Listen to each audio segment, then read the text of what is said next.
오늘 시장에서 투자자 여러분들이 또 시장에서 좀 많은 관심을 두고 지켜봤던 종목별 또 시장 전반적인 이슈들 정리를 해보는 시간을 먼저 갖겠습니다.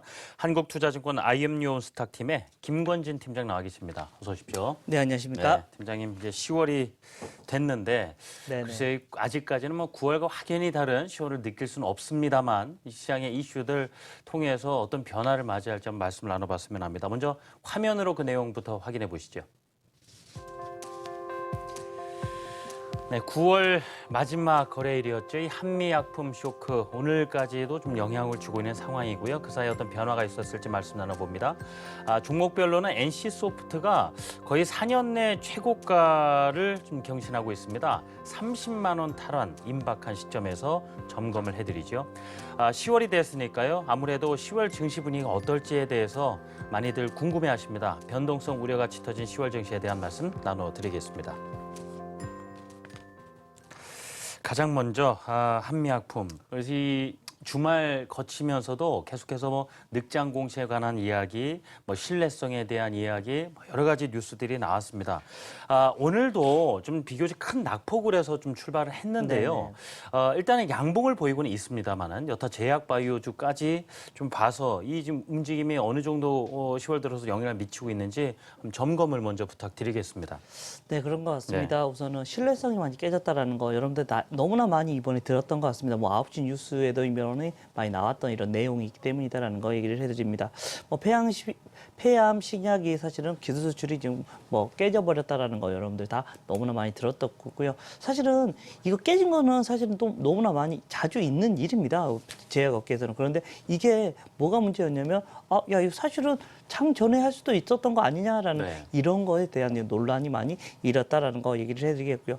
어찌됐든 신약에 대한 이런 리스크가 좀 많이 부각이 됐다라는 거 얘기를 해드리겠습니다. 사실은 그동안은 신약에 대한 이것 때문에 상당히 많이 프리미엄을 줬던 게 사실이다라는 거 얘기를 해드립니다. 근데 그게 지금 현재는 무너져 버린 거 아니냐? 야 혹시 원래는 뭐 1,000억, 2,000억 주던 이런 프리미엄이 이제는 야 이거 실제로 이만큼 줘도 돼? 라는 사람들이 고민에 휩싸이기 시작했다라는 거 얘기를 해드립니다. 이것 때문에 그동안 자 우리가 주식에는 고평가를 많이 받는 건 이유는 뭡니까? 주식이 위로 성장을 하기 때문입니다. 그럴 때 지금 현재 이 기술 수출이 야 이렇게 깨져버리기가 쉬우면 실제로 이런 고평가 주는 게 맞니? 밸류에 대한 이런 프리미엄을 많이 줄 수 있는 게 맞냐? 이거에 대한 고민이 들어가기 시작을 했다라는 거 얘기를 해드리겠고요. 실제로 뭐 한미약품 같은 경우도 목표가가 대부분 10만 원 언저리에서 많이 내린 데는 거의 20만 원까지 낮춰져 버린 상황이다라는 얘기를 해드립니다. 물론 그 전날 바로 전날 호재성 공시가 나왔었습니다. 그게 뭐 1조 가까이 되는 이런 수출 공시였었는데 이번에 깨진 게 한 1조 2천짜리가 아마 깨졌다라는 거 얘기를 해드리겠고요. 그렇게 되면 야 사실은 한 2천억 정도만 내려와야 되는 거 아니냐라는 생각을 하는데 실제로 이런 것 때문에 목표 주가가 상당히 지금 다시 위로 그렇게 한 지금 현재 뭐 50만 원도 안 하는 이런 가격대인데 목표 주가는 대부분 다 70만 원이 넘어 있는 이런 수준이다라는 거 이거는 더 이상은 그렇게 많이 빠질 건 없는 것 같구나. 즉 이틀간 연속으로 많이 빠졌기 때문에 이제는 좀 옆으로는 횡보할 겁니다. 그런데 바로 이렇게 등락이 어렵겠다라는 거 그렇지만 옆으로는 좀 횡보하다가 다시 좀 상승하는 이런 모습이 나와야 된다라는 얘기를 해드리겠고요. 단 한미약품 같은 경우는 지금 그동안 연구하던 이런 약품 같은 경우가 이제는 크게 새롭게 기술 수출할 새로운 게 없기 때문에 상당 기간, 오랜 기간 조금 시간은 걸릴 것 같다라는 이런 얘기를 해드리겠고요. 이제 다른 쪽을 봐야 되는데 제약업계에서 다른 쪽 대표적으로 큐리언트나 한스바이오메드 같은 이런 여러 가지 얘기가 나오고 있는데 새로운 이런 애들은 사실은 좋은 뉴스들이 많이 있다. 실제로 코롱생명과 같은 경우는 실제로 주가가 올라가 버리는 것처럼 다시 위로 올라갈 확률이 높을 것 같다라는 얘기를 해드리겠고요.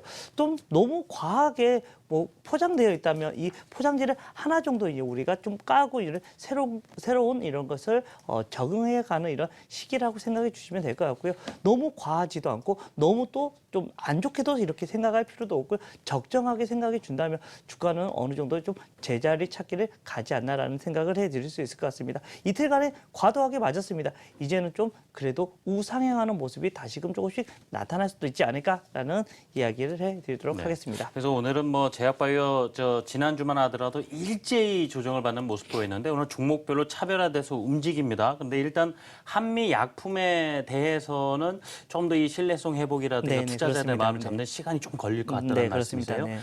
네. 저희가 이 여러 가지 좀 이슈를 다뤄드려야 되기 때문에 이 한미약품에 대해서는 잠시 뭐 오후 증시라인에서 좀 깊이 있게 또 좀 말씀을 나눠드리도록 하겠습니다.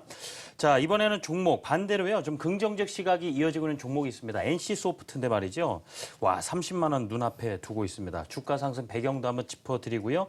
추가적으로 또 더 달려갈 여력이 아직 남아있는지가 네네. 중요하겠죠. 예. 네, 그렇습니다. 좀 반가운 소식이죠. 실제로 뭐 30만 원을 눈앞에 두고 있다는 거 이거만으로도 지금 많이 올랐구나라고 네. 생각합니다. 타지 못한 사람들은 이거 왜 나 저 뛰는 말에 타지 못했을까라는 이런 고민을 하는 시점일 것 같다라는 얘기를 해드리겠습니다. 어찌됐든 NC소프트 하면 결국은 리니지 얘기가 나와야 되고요. 리니지 쪽은 계속해서 업데이트가 어떻게 되고 있느냐.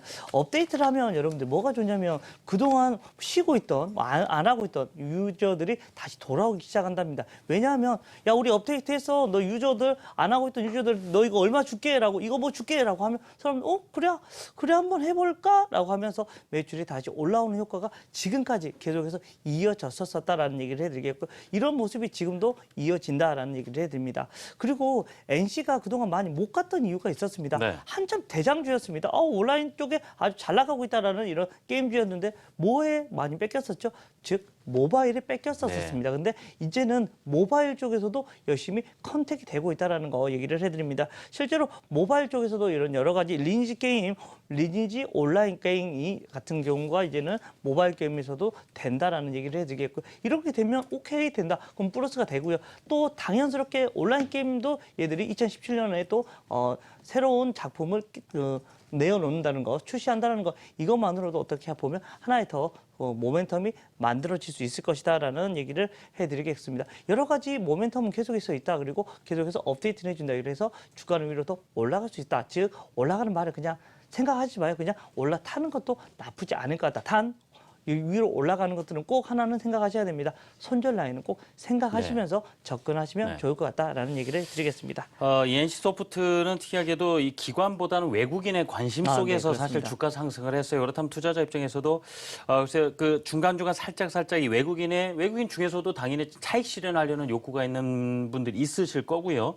그래서 아직까지는 순매수 기조가 이어지고 있습니다만은 외국인 쪽에서 뭐 차익 실현 매물이 좀 크게 나온다라든가 네네. 이런 시점을 좀 잘 포착해도 네, 괜찮겠군요. 그렇죠. 예, 어떻게 보면 예. 결국은 주식이라는 것은 수급의 게임입니다. 네. 뭐 기관과 외국인이 열심히 매수를 해주면 주가가 올라간다는 거 여러분들 다 많이 알고 계실 겁니다. 실제로 지금 현재 이런 모습이 계속해서 나타나고 있고 외국인들이 이 회사의 그런 어떻게 보면 주포라고 생각해 주시면 될 것 같습니다. 즉 외국인들이 갑자기 매도로 갑자기 전화를 하면 오라 뭐지 주포가 마음이 변했나라고 생각하시면서 한 이틀 정도 연속으로 매도가 나오면 이제는 좀 꺾이기 시작했구나. 실제로 이틀 정도 매도가 나오면 주가는 분명히 음봉이 나타나기 시작했기 때문에 네. 아마도 이제 여러분들 여기서는 차익 실현을 거둬야 되겠다라고 판단을 아마 할 수 있는 이런 기와 시그널이 나온다고 생각해 주시면 될 것 같습니다. 알겠습니다.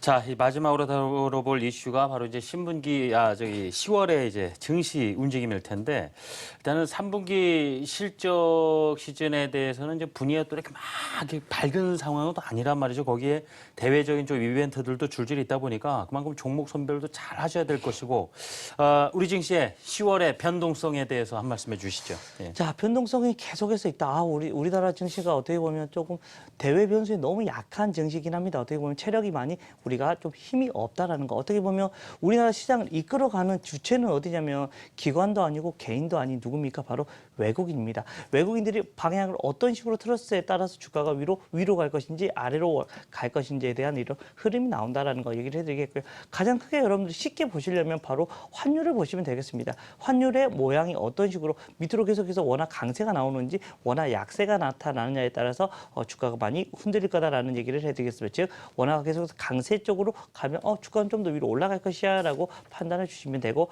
반대로 워낙 약세가 나오기 시작한다면 주가는 조금 더 다시 내려오는 이런 액션이 나올 수 있다라는 거 얘기를 해드리겠고요.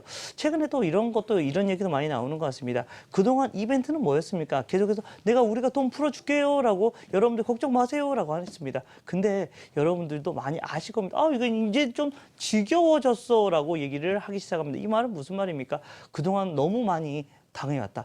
이제 돈 푸는 이벤트로는 주식을 올라가기가 어려울 것 같다라는 얘기 드립니다. 즉 한계 효용의 법칙에 여러분들이 어떻게 보면 이게 당면해져 있는 과제다라는 거 얘기를 해드리겠고요.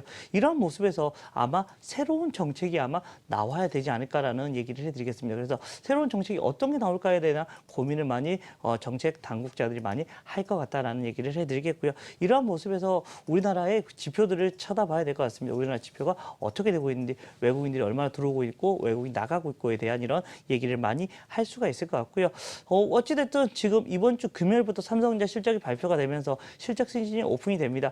삼성전자 갤럭시 노트 7이 이거 이슈가 되기 전까지만 하더라도 8조 원 중반까지 나오는 거 아니야라고 이렇게 장밋빛이었지만 이슈가 나온 뒤로는 어떻게 되고 있냐면 7조 중반 이상은 될 거야라는 얘기가 나옵니다.